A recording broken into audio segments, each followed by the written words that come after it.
up a dive. Feel the vibe, get ready to ignite. Untold stories in the airwaves, flying through the night. Experience voices, tales so bold. Streaming live, the truth unfolds. Untold Radio Network, where secrets come alive. New episodes daily, the mysteries thrive. Great guests, super chat, so I remember I share and subscribe. Join the side where truth can't hide. Aliens in the alley, UFOs in the sky. Cryptids lurking, oh my, oh my. Ghosts in the hallway, whispering your name. The paranormal, the unexplained. Become a VIP, get the inside scoop. Unlock the mysteries, be part of the group. Live streaming stories, they're talking to you. Super chats buzzing, join the crew. Untold Radio Network, the secrets come alive. New episodes daily, the mysteries thrive. Great guests, super chat, it's a wild member ride. Share and subscribe, join the side where truth can hide. So if you've got the guts and you want to explore, tune into the Untold, it's what you're looking for. From aliens to ghosts to all that's unseen. Untold Radio Network, where the world's mysteries convene.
Good morning, everyone, and welcome to this week's episode of the Paranormal Spectrum, right here on the Untold Radio Network. Today, we are pre-recorded. My previously scheduled guest could not make it, but we have an even better one here right now. My good friend Dustin Schutta is joining us today on the show, and he is here to talk all about UFOs and sightings, and he's had a couple of his own as well. But before we get to that, guys, coming up for Cryptids, Anomalies, and the Paranormal Society, we have some awesome events coming up here. We are going to be live this weekend, Saturday, June 8th, down in Chicago, Illinois, at the Countryside Convention Center, Joliet Road, Countryside, Illinois. Free parking, which is amazing for Chicago. Only $1 admission. It's going to be a great event put on by one of my past guests here, Jack Chavez. Allison Jornlin is going to be there talking about fairies. Bob After Dark, for you guys that are familiar with his podcast, is going to be there doing a presentation. Nate Couch, who is talking about all things Goatman, will be there, and he's got a couple other great speakers. So if you guys are in the area of Chicago, come out and check it out. It is $1 and a ton of vendors and readers and all kinds of stuff. It's going to be a great event. You don't want to miss it. Coming up then, guys, August 10th, Johnstown, Pennsylvania. The Cryptids team is headed to Squonkapalooza. It is going to be a great event. We are taking the Hide and Adventure traveling exhibit all the way to Pennsylvania. So if you did not get a chance to see it in person at the Marinette Menominee Bigfoot Convention, come out to Squonkapalooza. It is going to be there. You can experience all the amazing stuff from the Hide and Adventure, along with myself, Ron Murphy, Daniel Benoit, Eerie Travels Podcast, Cryptids of the Corn. I can't read that one. Bizarre Encounters, and Hillary Wilson will all be there speaking at this event as well. So it's going to be a great time. And as always, guys, we are going to be in Lexington, Kentucky in November at CryptidCon. It is always an amazing event and some great speakers. Giorgio Tsoukalos is going to be there from Ancient Aliens this year. One of the Skinwalker Ranch guys, I can't think of his name right now, but he's going to be there, and a lot of other cool people, Bigfooters and so forth. So all kinds of cool people. Check that out, CryptidCon. And I'm going to be all over Wisconsin this summer and fall at a bunch of libraries. You can get all of those dates and information at wisconsincaps.com. Click on the public events tab and you can find it all. That's awesome stuff coming up, guys. So check it out. If you want to show your support for all things here on the Untold Radio Network, here's how. Show your support for the Untold Radio Network family of shows and join in on the conversation by using super stickers and super chats on YouTube. Got a question you want answered? Ask it live via a super chat and get real-time responses from our shows, knowledgeable hosts, and guests. Help keep the Untold Radio Network shows running strong. We need your support. Send your super chats and stickers now.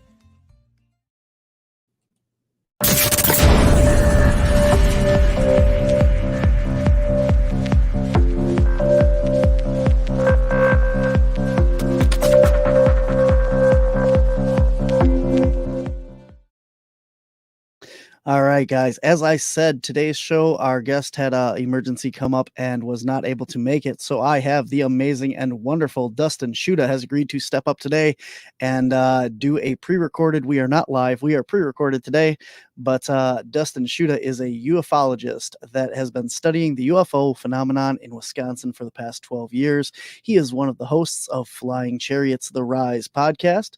Dustin is also the custodian of the Colonel Wendelle Stevens photographic archives. So he has brought some pictures along today to share, as well as he has had his own experience in Wisconsin, and he has some potential UFO footage that we are going to be taking a look at today as well. So please welcome to the show at this time, Dustin Schutta. Boy, what's up, bro? Welcome, man. Thanks for coming on. Oh yeah, dude. Hey, dude, I love that intro, by the way. Yeah. Awesome. I was really entertained. I was like, damn, he's snapping over there. That's awesome. Yeah, the first one, the Journey to the Untold Radio one, I always love watching all the guests that have never heard it because they all like jam out to it at the bottom of the screen while we're sitting backstage. And I'm like, yep. The first time I played that, I have had what's his name? Ron Moorhead was even having a good time jamming out to it. So I thought that was awesome. pretty cool. But that's awesome. Yeah, I love it. It's really cool. That's why I play it at the beginning of every show. I get yelled at because I'm supposed to play it in the middle. But yeah, and I'm really excited for Chicago's convention too. Absolutely. Yeah, it's going to be an amazing time. Yeah. Very cool. So you were saying that you hadn't been to any other conventions, huh? I had not. That'd be my first one. So you guys are going to be popping my cherry there. So you guys got to introduce me with some pretty cool people. I'm sure Jack is going to be good at that. Yeah. He's awesome. He's been on my show twice. I'm actually going to have him guest co-host on some episodes in the future. So he's very knowledgeable. Awesome kid. Yeah. Hey, let's start out with that. So you are the co-host of Chariots-The Rise podcast. Tell us about your show. Yeah, we're all about the cryptics and all ghosts and mysterious shit. It's all around the world. We talk to people from all around the world too. And it's just absolutely amazing. So it started when my colleague, Daniel, wanted me to jump on his German channel for an interview. And he liked me so much. He saw that I had so much evidence and so much, knowledge about Wisconsin UFOs. He was just blown away. And he just said, hey, we should start an English version of what we're kind of doing here in Germany. I was like, yeah, let's do it. So yeah, we just kind of came up with the name Flying Chariots-The Rise, and we just kind of took off from there. And yeah, he has a lot of connections there in Europe, like with other big people there. He actually interviewed Eric von Daniken. Believe it or not, that's the hardest guy to interview, and that's the granddaddy. So again, me and him got to interview Professor Avi Loeb from Harvard and other awesome people who are in the field or who just dabble into the field and have other wacky hobbies and stuff like that. And again, just trying to make it interesting. It's a very edgy podcast with a splash of sex appeal. You know, whatever. You know, I'm just having fun with it, and it does attract people who are interested. And yeah, again, I'm just having fun and meeting really cool people who are just doing it. Having fun. Absolutely. Yeah, and it's really cool, like you said, because, you know, like a lot of the podcasts over here, unfortunately, people complain all the time that we just recycle guests. But that's because certain guests, you know, make the rounds on every podcast to promote a book or whatever's going on. Yours, I mean, your guests are from all over the world, like you said. So you have all kinds of unique people, unique experiences, unique research, and you get to hear all these stories from all over the world instead of just you know, what we typically get over in the US and the same people that are touring around over here, because you have that multicultural, multinational hosting, so you can pull people from both sides of the pond and everything, which is really cool and unique. So hats off to your show, man. And comparing notes too, like what other kind of cryptic creatures are around. It's kind of like Daniel too, like, you know, the trolls and the cat like dragon thing they had there. I forgot what it's called. He was showing both of us that one thing. I was like, he always brings it up every time I'm on. He's like, "Have you ever seen this thing?" Yeah. Okay. Yeah. No. Yeah. So it's like a headed dragon or something. And awesome. Very cool. So you have been researching the UFO phenomenon for 12 years. And I actually got to interview you, and you're on the Wisconsin Caps YouTube UFO episode. I'm very honored to be on, by the way. Thank you. Not a problem, man. Yeah, absolutely. And you've had an experience. Let's start with your first one that you had in Madison. So you actually seen a UFO. You want to tell us all about it? It was, I'm going to shit my pants. So, I was on... My car was parked on Kendall Avenue. My girlfriend had an apartment near that street. And I was just walking in my car around 7 o'clock. The sun was going down. And I just happened to look into the sky. And out of the clouds came this silhouette of a black boomerang with 5 white dim lights underneath it. And I was just so blown away because there's no sound. It was about going 45 miles per hour, about 40 feet above the treetops. And I was just... My mind was just racing with like, okay, was that a military like bomber? But there was like no fucking sound. Like even like the birds stopped chirping. You know, it's just like, whoa, there's this dead silence. My hair raised, my stomach dropped. I ran back to my girlfriend's house. I was like, you won't believe it. This is what I saw. So again, it was just crazy. Wow. Yeah. So this was during the daytime, correct? During the evening, early evening. Okay. It was October 19th, 2012. I'm sorry if I didn't mention that in the beginning. Very cool. So was it dusk? Was it dark out already? Like, it was the sun just going down. Yeah. Okay. So are you able to see it all, the shape of it, or was it just the lights? It was more like, again, it's just that jet black silhouette and the lights itself were very dim. And they were white, but dim, super dim. And like you didn't see any reflection off the object itself. Again, it was very confusing. I was like, what is that thing? You know, I was like, my mind was racing.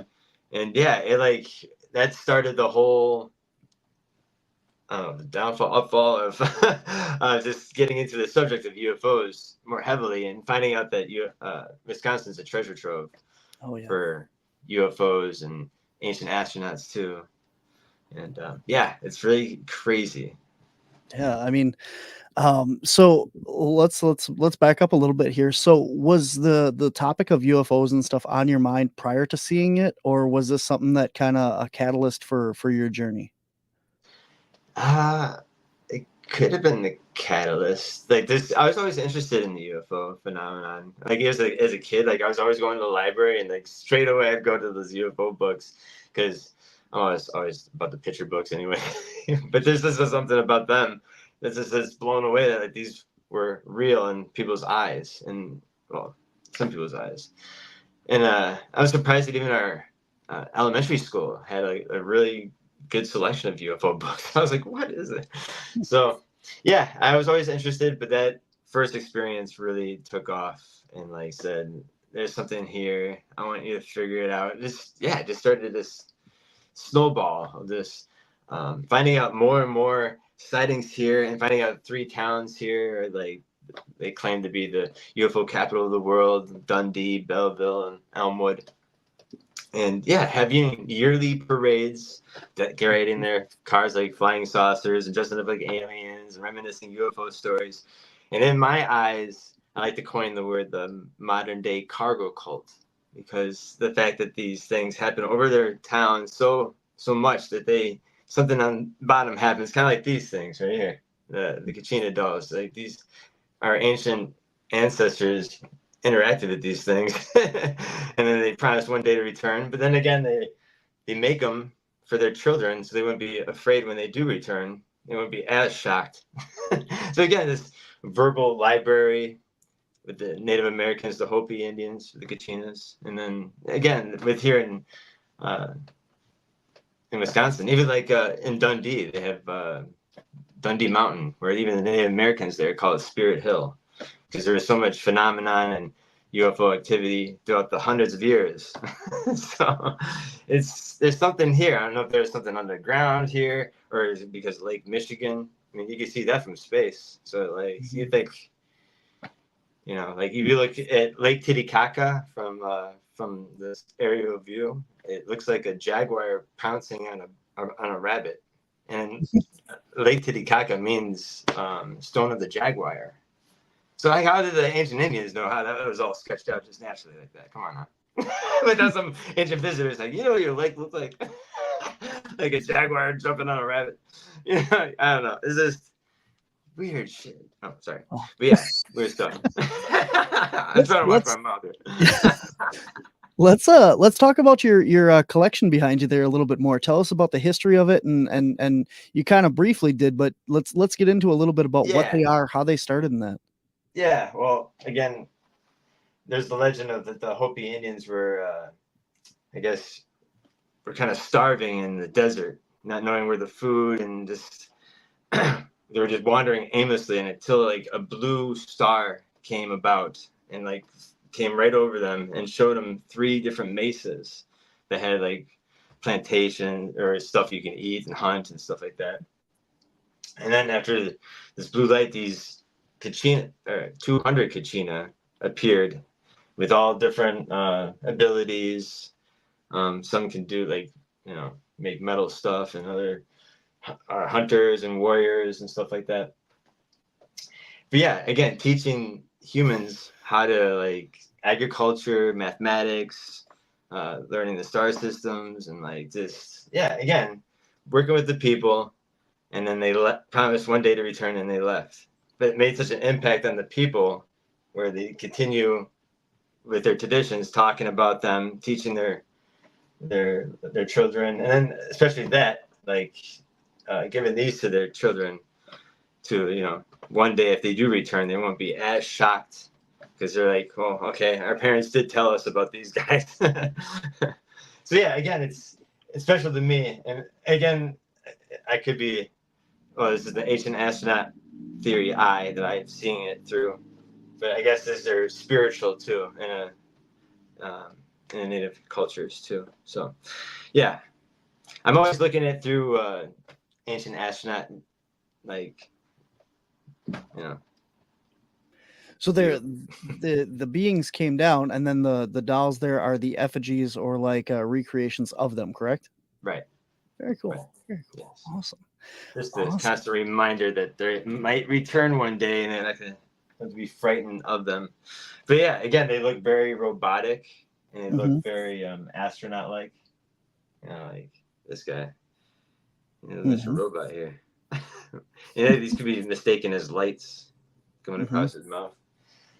It definitely not the typical like grays or something that you're used to seeing. They're very colorful, very animated characters. And it kind of reminds me of the culture of the Indians in Brazil, the Kayapo Indians, deep in the jungle. They have a legend that's an ancient legend. Well, again, that's another cargo cult, an ancient cargo cult, I have to say. That this being comes down with fire and smoke on top of this mountain peak and comes into their village, and it scares everybody. But all these brave Indians who were there end up trying to fight it with spears and arrows. And then when the spears and arrows hit its clothing, and his bulbous suit with the glass helmet, it turned into dust. And he had a weapon himself, and he pointed at a tree and it exploded. And all the Indians ran into the bush. And he stood in their village for days. And some other brave ones brought food to his feet. And then it started speaking their language. And they're like, whoa. And he's like, yeah, I had to listen to you guys in the bush to figure out what you're going to do with me. Like, you explained it like that. Like, what? And then what did he do? Oh, yeah, he stayed with them for years. Like, he married one of the village women. He taught them agriculture, mathematics, astronomy. And they have a school that still exists today named after him, Bep Karoti. So there's a school, and then they have a yearly celebration of telling the story of how this guy came down into their village and taught him stuff by having one of the villagers dress up into this bulbous suit like an astronaut and just dance around while these villagers are dancing around him, singing the song of how he came down and taught him stuff, and promised one day to return. It's always just returning, So, and then again, something that happened physically, and then it leaves its trace, kind of like during World War II when we had the original cargo cults, where the militaries were setting base on some of those islands that were inhabited by indigenous that never seen an airplane before, and they thought those airplanes were coming from their ancestors that were dead. They're coming back, but the crafty white man pirate took him. And they see that these white men didn't even have to hunt for food or anything like that, and just kind of impressed by everything. But when the Americans left these islands, all these indigenous people started making runways out of the jungle, making bamboo fetishes of life-size airplanes out of straw and bamboo, and then write USA on their chest with bamboo rifles marching back and forth, and trying to entice another airplane to land on their airport for cargo. So again, the physical, seeing something, touching something, is so powerful enough where you see the evidence left behind, Very cool. In my eyes, that's how I see it. Can you explain the term cargo cult? Because you use it quite a bit, and I want to make sure that people understand what it's reference to. It's kind of like when a higher technical society meets a lower technical society and gets a godlike status. That's basically it. and then after leaving, they get this a religion starts with these natives, basically, over the interaction with something they just don't understand. They don't know the nuts and bolts of an airplane, how it makes it works and flies. It's some sort of magic. And until today, there's 150 cargo cults today that still exist, and some of them still believe that the airplane just is magic, So, yeah, I think even the early Native Americans who saw the airplane in America for the first time thought it was a Thunderbird that came back, And it's like, holy shit, there it is. Our ancestors were talking about this big metal bird thing flying around back when. So, yeah, so it's really, I feel like that's we're such a weird society that we see something that impacts us so heavily that we leave a trace of it behind with our culture. And look at the UFO days here, you know what I'm saying? All day. It screams cargo cult to me. There's some kind of trace of why we do what we do, I guess. Absolutely. Now you had mentioned earlier, UFO days, and there are 3 cities in Wisconsin that claim to be the UFO capital of the world. You want to kind of work your way down and end with Dundee?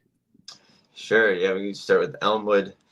Elmwood has a lot of sightings. I think most of all 3 towns. But anyways, I think the first report was from a sheriff. I forgot his name, but I heard he got hit with a blue light and he died 2 years later. And I think his wife believed that it might have been that radiation or something that had to do with that blue light that zapped him. But yeah, it was by like I don't know, it was like a mining pit that he saw this. But yeah, Elmwood is like kind of like peppered with like little plaques of UFO sightings and landings. And there's either like Hobb Wilson too. I think had 1957. He got really close to this craft that landed. It looked like a giant marshmallow or something like that. But yeah, it's really weird. Like again, this town is so impacted by it. Like I think everyone or somebody in town that at least seen a UFO. Like it's really crazy, and makes you wonder. Like, is there something under the ground, or is there something here? I don't know. Absolutely. And your shirt there with Bill Benson's Hideaway and UFO Days there as well.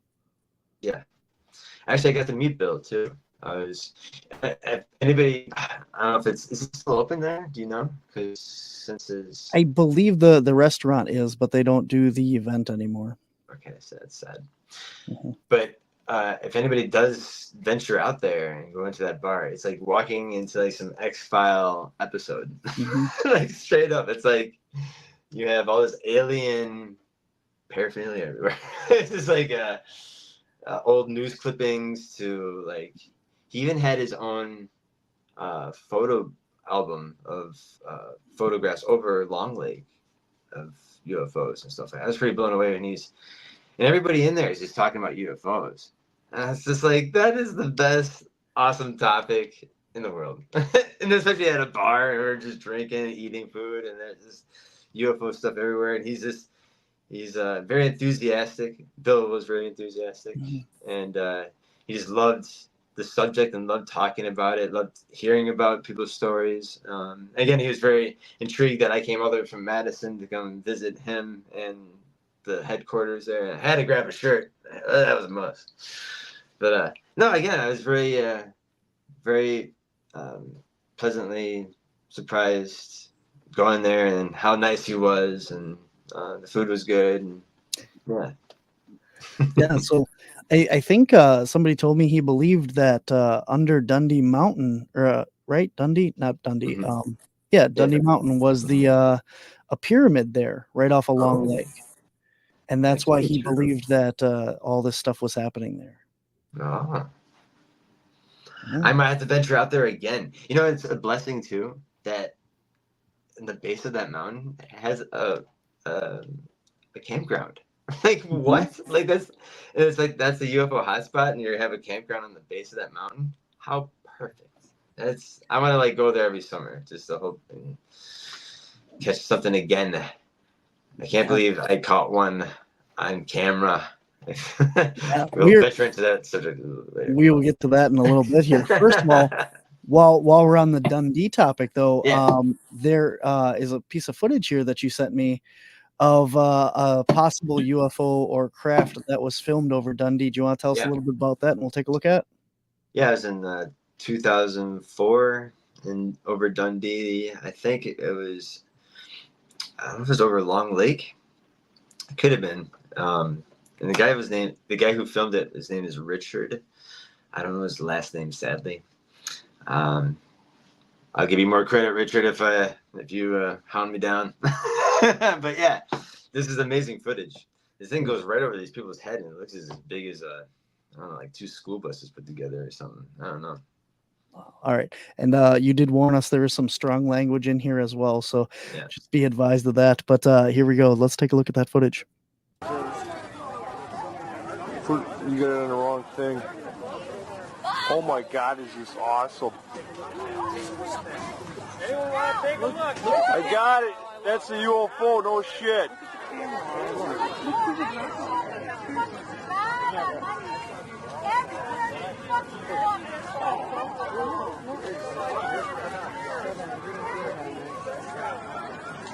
Look at this while I look through there a minute. Yeah. Here. Holy fuck, it's coming close. Good picture, Kevin. Okay. Filming?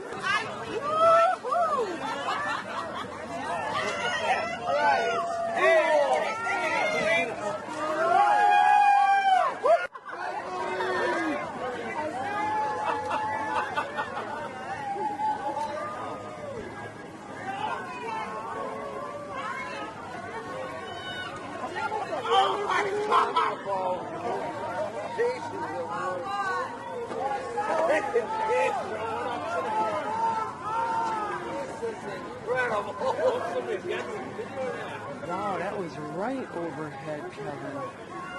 That was incredible. The bad thing is, you can't see. It just disappeared. Wow. Yeah, right? Again, like, even the reaction of the people makes it even more authentic. Because, like, yeah, why wouldn't it be like people like just wigging out like that? It's so hard to kind of three-dimensionalize what you're looking at there. It almost, like, at one time it kind of looked like an airplane, like with the lights along the like fuselage and then out on the sides, and maybe like a thruster in the back is that glow. And then in another time, though, it looks like you're looking almost straight up at it, and it looks like you're looking at maybe like the underside, or like the underside of a circle, because it kind of looks like it's going out in three directions from that. So I don't know what that is. It's very again, it's dead silent. Yeah, that too. Yep, because you can obviously hear people yelling and stuff in the background, and it's very close to the fact of if that was an airplane go over. I mean, you know, I live and work by airports, and that you hear airplanes, you hear them way even before you see them. You know, and that's incredible. So yeah, wow. It makes you think. Absolutely. So we are going to take a look at your footage that you shot. But first, we are going to take a really quick break here for station identification. If you guys are interested to become a Super Chats member, you can get all kinds of cool stuff here on the Untold Radio Network, and we'll be right back after this. Hey, Untold Radio Network fans. Want exclusive perks and to support our channel? Introducing our YouTube membership program with 3 amazing levels. Get loyalty badges that level up to different cryptids the longer you're a supporter. How cool is that? You'll also get access to custom Bigfoot emojis and priority in chat. Upgrade to Backstage Pass for exclusive wallpapers, photos, status updates, discounted books, and merchandise. Go all in with the producer level for everything mentioned plus member shoutouts. Ready for an enhanced experience? Join now, pick your membership level, and let's make this journey even more exciting together.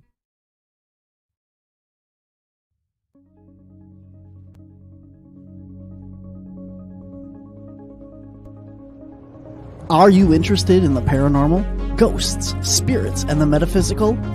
How about Mothman, Bigfoot, and other cryptids? What about UFOs, UAPs, and other anomalous phenomenon? Then you need to check out Cryptids, Anomalies, and the Paranormal Society. We have all that and more.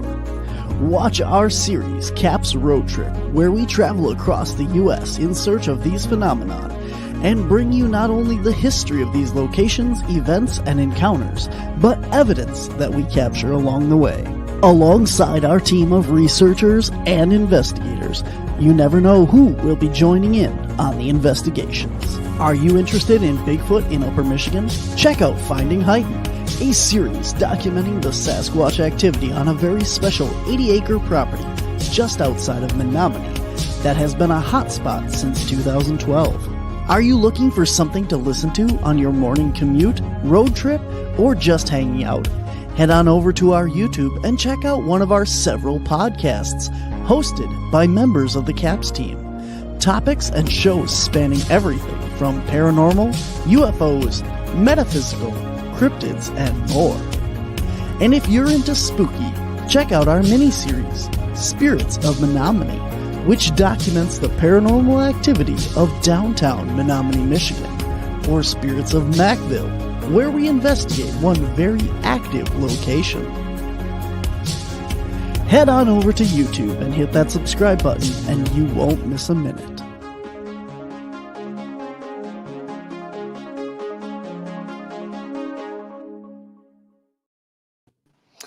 All right, guys, we are back with Dustin Schutta today. Today's episode is pre-recorded. Dustin rocking out over here, man. Dustin is a ufologist here in Wisconsin with over 12 years of experience and research, and has a couple sightings of his own. And again, reminder everyone, if we are ignoring your comments or questions in the comments section, I apologize for that, but we are pre-recorded because today's guest could not make it. So we are filming this the day before just to make sure we get things wrapped up. But Dustin, we talked about your first sighting that kind of led you down this journey in Madison there of the boomerang shaped object over the sky. And when was that? 2012, you said? Yes, October 19th. Awesome. But you actually unknowingly filmed another possible UFO just recently. Yeah. It was May 21st. Was it 2 weeks ago? Yeah. There's a humongous thunderstorm here, and like it blew tons of trees down here in Wisconsin, Madison area. But there's awesome lightning in the sky where I just I thought it'd be awesome if I can catch some of this on slow motion on my iPhone. And so I was out there for like 30 seconds, just aiming at the sky. And I did catch this beautiful streak of awesome lightning. I'm like, oh, that's cool. I got one. So I go inside and I look. I'm like, oh, no way. There's a UFO just going from the corner straight up into the other upper corner. Yeah. Again, just clear as crystal, just going super fast enough where it's just smooth. And then the kicker is that it's leaving its shadow against the clouds that's just next to it. Once you zoom up, and even so, you can kind of see. But again, I was like, no way. And I threw this on Facebook right away, and it's up to 35,000 views right now. Wow. And it's still climbing. And then and then people reached out to me to send it into MUFON. I had one of the directors of MUFON talk to me, and we started emailing each other, and I sent it personally to her too, and then I sent to the organization, because I guess each state, I didn't know MUFON did all this. Like each state has their little MUFON stations and stuff like that, and then they go through there and they kind of catalog, and they have other people working at those areas. And then someone's going to contact me in the future here about what they think about it, if it's totally unknown or just, I think it is. That's just too crazy. There's nothing else like it. It doesn't change shape. It's just smooth as all ever. And then the fact that the wind was blowing like 50 miles per hour that day, because it was knocking down trees and shit. Mm-hmm. And this one single leaf comes into this view, and all these people some people, I'd say maybe 5% of them think it's like, this is a bird, and their main focus is on this damn leaf. But anyway, I think it's great reference of speed and size, right? Yeah. That one single leaf, right? It just comes in and it almost intersects with each other, the leaf and the UFO. So if you want to focus on the leaf, you can until you see the UFO, or you can focus on the bottom right of the corner of the screen, and then it'll shoot up to the upper left. So absolutely. Again, it's beautiful, very lucky. It's just kind of very surreal that I'm like, again, very heavily into this subject, and what they know I'm talking about them. Mm-hmm. They're like, they're amplifying their existence. So yeah, absolutely. You hear that all the time. You were talking before the show about how like they show themselves when they want to, and it was very, very coincidental that you go out there and then they show themselves to you, and that's really cool. Right. Yeah. So the first piece of footage here that we're going to take a look at is the raw footage of what you shot. It's about 23 seconds long, and you see this like black debris leaf in the footage. That's not what we're looking at. No. If you look at the very lower left-hand corner, there's a power line that kind of cuts the screen in that area, and it shoots up from the left-hand corner and goes diagonally across the entire screen. It goes to the right to the left, actually. I'm sorry. Yeah, I'm sorry. Left to right to the left. It's going to come from down here.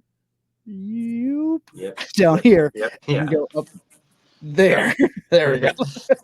That way. It's gonna go right there. Yep. So that's what we're looking at, and then we're going to show again. I took and I slowed the footage down and just kind of followed it, so you can actually just kind of watch the object go across. So here is the original full footage.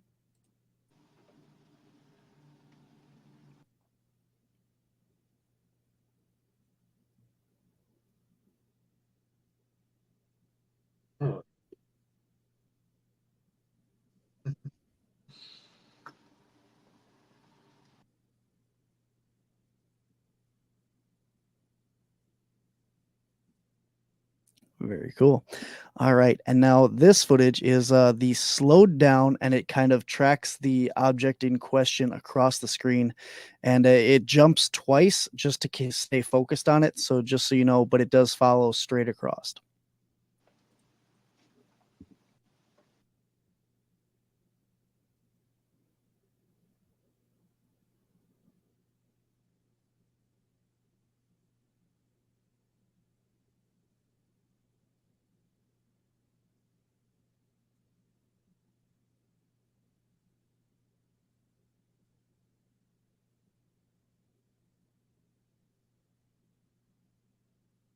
Very cool.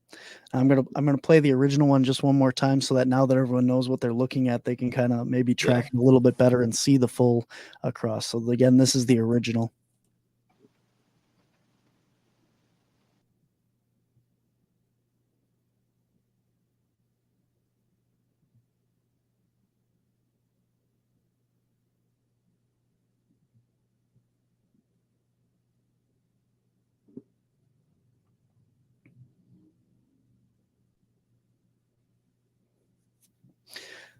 Very interesting. Now, a lot of people like talk about how they're attracted by lightning. Yeah, I heard that too. Possibly charge their ships, or the electromagnetic energy of the storms, uses for power or something. So it's really interesting, like you said, that you're out there filming this lightning storm, and a lot of people is it possible that they're attracted by lightning and these storms, or is it just the fact that people are out there filming lightning that you're getting more footage? Yeah, I don't know. I heard a mixed. People are giving me their theories of what they thought. Yeah, again, maybe just for cover, or again, like you said, like charging their ships. Because I heard they use even stars to charge some of the motherships they have. I don't know. Yeah, it's a great question. Yeah, I don't know. It's just a big mystery, and the fact that. If you did know, I'd be a little worried, because then we'd have other questions for you. Yeah. Well, so this is what we do, he says. Yeah. Yeah, I don't know. It's something it's very interesting. It's a kind of like cause and effect thing of, is the ship there because of the lightning, or did you film it because you were filming the lightning? Not just you in specific, but a lot of people that get footage like that. Yeah. Again, I was there for the lightning, hoping to catch something. And I've been told too that like they're watching you, like they know that you are amplifying their existence. Like now I have or like all of us, we have better chances of seeing stuff once we have more of a core belief, or maybe I don't know. I don't know. Makes me wonder why the Native Americans don't talk much about Bigfoot or UFOs, because they know so much more than we do. And yeah, shit. I don't blame them for not saying shit. So for saying stuff. Sorry. Talk like a sailor. Yeah. No, but it's very compelling footage. I don't know what's in that image. I don't know what's but in a couple of the kind of stills and the still screens of that, it looks almost like a saucer shape, a very disc. Your typical flying saucer shape, when it's kind of more holding its shape, I guess. Yes, and again, even when it's slowed down, you can still see that beautiful shadow against the clouds. Mm-hmm. Riddle me that. I love that. That's just so perfect. Yeah. Very cool footage. Very good catch. Yeah. Awesome. Thank job. you.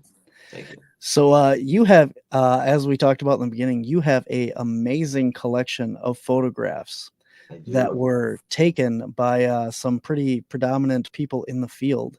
And we got a couple of them to share here. So I don't know if you want to kind of talk about that and we can pull them up.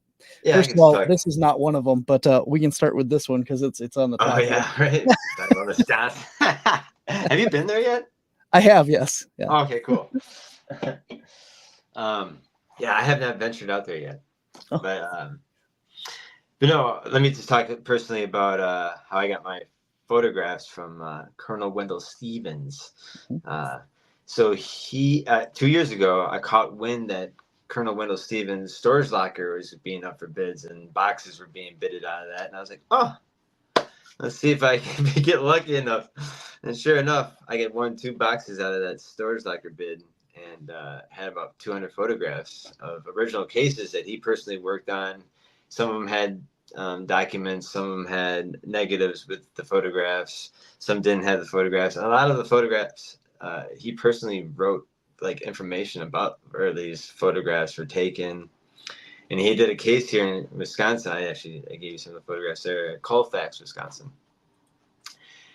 So again, I've been this is stuff like the F-117, but this is one of the series of photographs that that were in the storage locker that I got.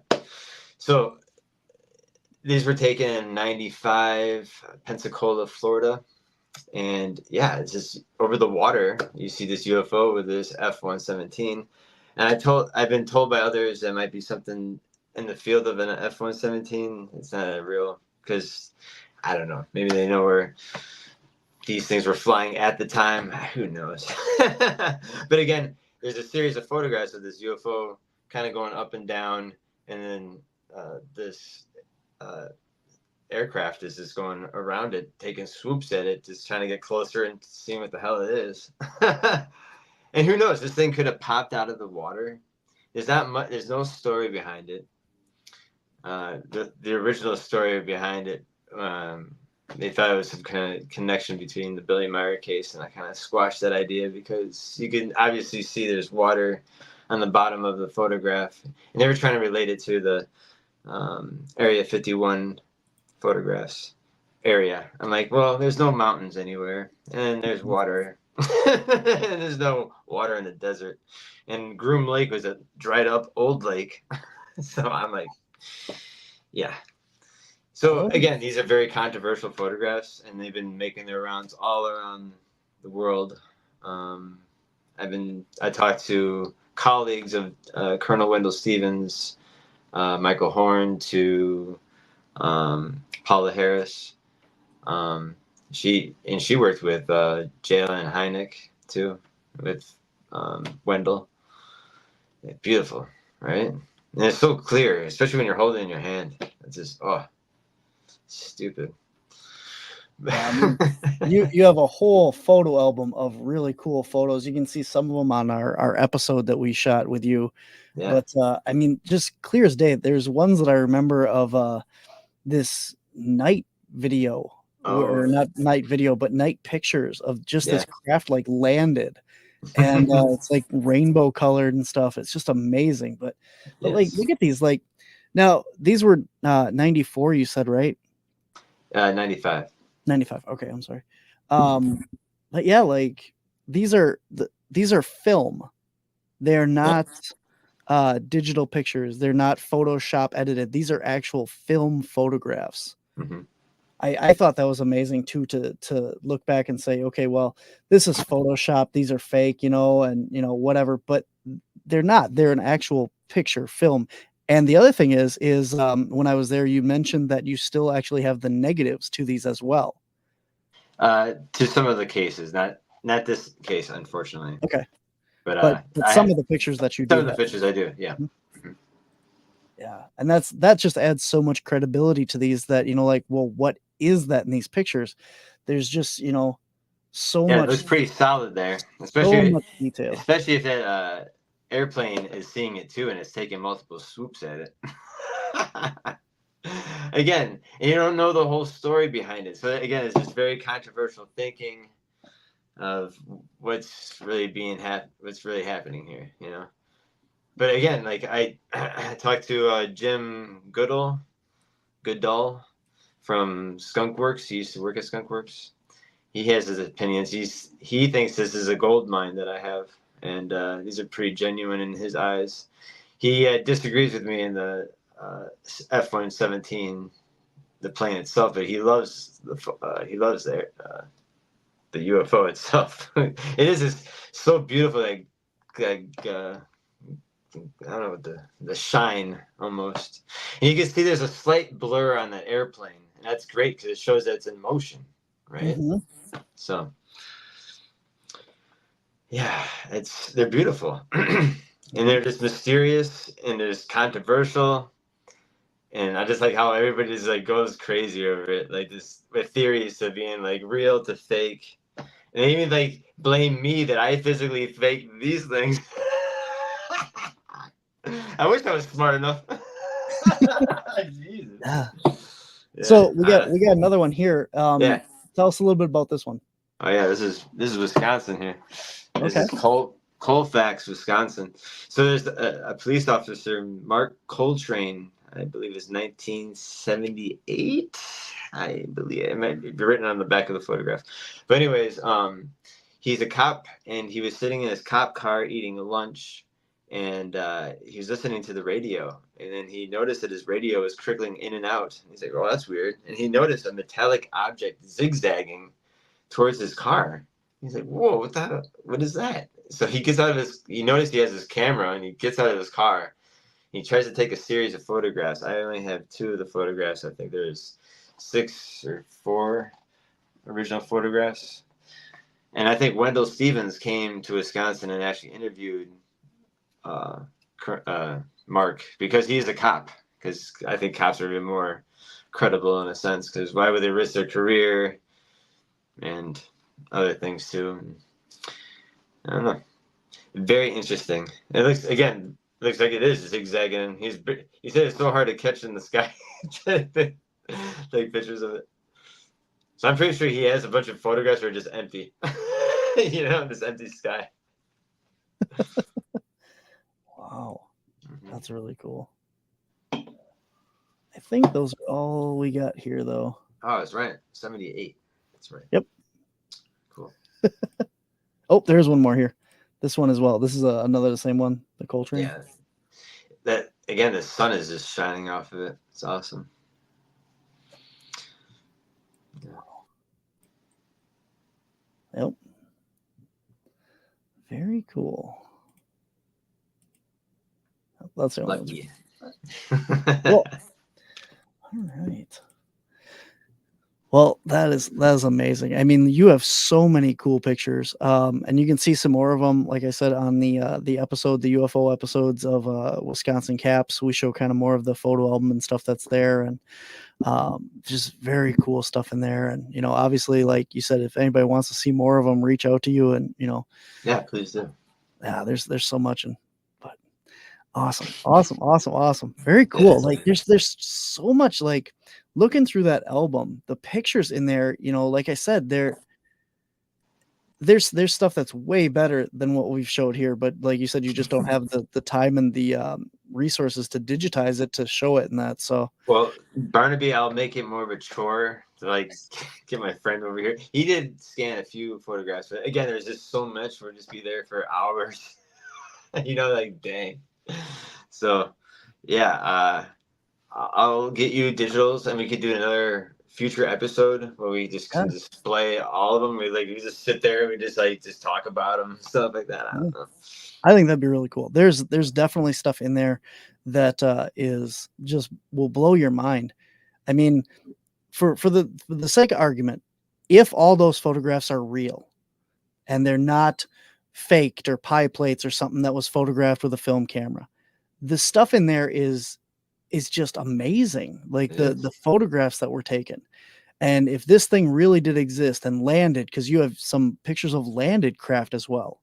Yeah. And it's just amazing stuff. And I don't know, like, when you search UFO pictures online, you don't see anything like this. No. And this is again, very lucky to even hear about the auction going on, right? Mhm. And lucky I was even like, some of the stuff was going for thousands and thousands of dollars, right? Like I try to get as much as I could, but I'm like, I have a budget. I'm just lucky those boxes contain the photographs that I have in them, because I think the F-117 photographs, because there's a 12 photograph series of Mhm. that. And then I have other ones that are like 3 or 4 series photograph, or some you've seen there are like 10 too, right? Mhm. Yeah, 10.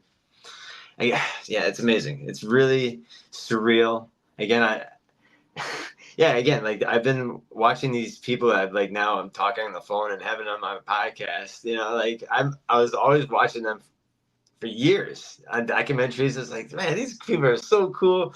And then like I get my hands on something really awesome, and then everybody wants to chit chat with me and get their hands on these photographs. They're like, you need to scan these and give it to me. I'm like, okay. I'm like, you can come over here like Barnaby Jones did. You're the only guy and researcher who has. So hats off to you. And dedicated. That actually goes out to the field and says, hey, I want to see if Dustin is on some BS. Well, not this guy. Absolutely. Yeah. Maybe we'll have to talk later and see. I have a scanner as well. Oh, then yeah. If you want to like take some hours to, we can have some beers or something. Sounds good, man. I think it's amazing what you got, and I think that to be able to share that stuff and not even just publicly, but on your show, and like for your posterity and stuff to be able to share, and his collection, and keep his name alive as well, to exactly the guy that took him and researched it. So exactly, it's great to I'm a preserve that. humongous fan of Wendell. So let's say again, it was even more crazy when I heard Paula Harris tell me that like Wendell is watching me from heaven, like carry on his like legacy, or like telling his stories and sharing his photographs. I was melting. I was like, no way you just said that. I was like, do you want to quickly tell kind of people, like, I think you kind of touched on it, but who was he and how did he get involved in this? Like, tell us a little bit about him. Yeah, I think he was a pilot in World War II. Again, he was just a colonel, got his colonel ranked, and he was, I think at the time they were doing the Foo Fighters, like the Foo Fighter like investigations. I think he was a part of that, and he was interviewing pilots who were seeing stuff first, and then like it broadened his horizon where he was doing more independent research. I think he dabbled in other people like with MUFON, and he definitely worked with J. Allen Hynek. When I was learning more with Paula Harris was telling me, when she was just like, yeah, I used to kick it with those two guys. Like, what? Yeah, I would just be like in the living room and Wendell be eating like cereal or something. Like, what? Weird stuff. But anyways, was getting back. Yeah, so he just got into more independent research, and then he became, I think he decided to try to collect all the photographs he can get his hands on for all these contactees, to witnesses, to abductees. And his famous case and work is with Billy Meyer in Switzerland. In that case, that's still an ongoing case, but it's really cool. Again, like he works with so many people around the world, not just Billy Meyer, but spent some time in Holland, and again, he's just so driven by the subject, and he has this little team, and just kind of like you, like again, like you have this little team and just so driven by the subject where you are not just doing Wisconsin, you go out as far as you can. You know what I'm saying? Maybe one day you might do Europe or do Asia. Who knows what you're gonna do in the future? But yeah, again, like it's awesome what you're doing. So please continue. You too, man. Thank you so much. Yeah. Awesome, man. Well, we are at our hour mark here, and I want to thank you so much for coming on and sharing your pictures and your evidence and your videos and stuff. It's absolutely amazing, and I really do mean it. We'll try and get together and get some of your stuff scanned, because what happens if your house burned or something, God forbid, and all that history and footage is lost. So we gotta preserve that for you and get this going. So we will talk and touch base, and cool, man. Then we will have you back on and we will share it so everyone can see it. And I think that's great. So awesome. Where can people get a hold of you? We got your Facebook in the show notes and your podcast. Where can people get a hold of you, Guy? Again, those podcasts, or my Facebook is probably the best bet, or Instagram, Dustin the ufologist. You can find me in there. Or come check me out on YouTube or Spotify with my podcast, Flying Chariots-The Rise. It's, again, very edgy, and that's what we do. We like to have fun. I mean, you got a bunch of awesome things to share, and come join us. Barnaby has been there twice already, so gotta get him there again. I'm excited. Yeah, definitely, man. Anytime you want. And definitely, like I said, I highly recommend, because your guests are very interesting, because they're from all over the world, not just, your typical United States or stuff, because, it's a great show. So thank you. Make sure you guys go check it out. All right, Dustin, thank you so much. Thank you for coming on last minute and chilling with us. I know we were talking about trying to get you on, so it worked out great to have you fill in today. And I look forward to meeting you coming out. If you want to meet Dustin and myself, we will both be, Dustin will be wandering around. I'll be at my booth on Saturday in Chicago. I'll pull that up again real quick since we're on the topic. We are going to be both down in Chicago this Saturday, June 8th in Countryside, Illinois, at the Chicago Paranormal Convention. So $1 admission and free parking. Awesome. It's free parking. You can't pay that enough for Chicago. In Chicago, right? Yeah. So I'll be there. I'll be doing a presentation, and Mr. Schutta here will be wandering around. Can't miss him. Probably you'll be able to hear him anywhere in the building too. I might bring some photographs with me too. Ooh. There you go. Nobody ever bugged me for these. Okay. I'm just kidding. Everybody I met in this community is very awesome. They've been very supportive. Awesome. Yeah. Cool. Yeah. Hey, we can work that out, man. Maybe if you bring your photo of them down, you can chill out at the Cryptids, Anomalies, and Paranormal booth for a while and show it off. Then people can get a chance to see you and meet you in person as well. Oh, that'd be really cool. All right. I might have to bring the photo of them now. Awesome. There you go. All That's get people out there to see Jack's event and Dustin and me. So check it out, guys. All right, Dustin. Thank you so much. We're going to wrap things up here, and I will catch you later. Thank you for coming on, man. Yeah, thanks, dude. All right, guys, that is our show for this week here on the Paranormal Spectrum. If you are into all things cryptid and weird and wonderful, coming up on Monday at noon Central Time here on the Untold Radio Network, Monsters on the Edge. I have an amazing guest lined up, Sarah Skiba. She is from the Ape Institute. She is going to be talking all about bonobo behavior and how it relates to Sasquatches. So it is going to be an absolutely amazing show. You do not want to miss this one. I am super looking forward to it.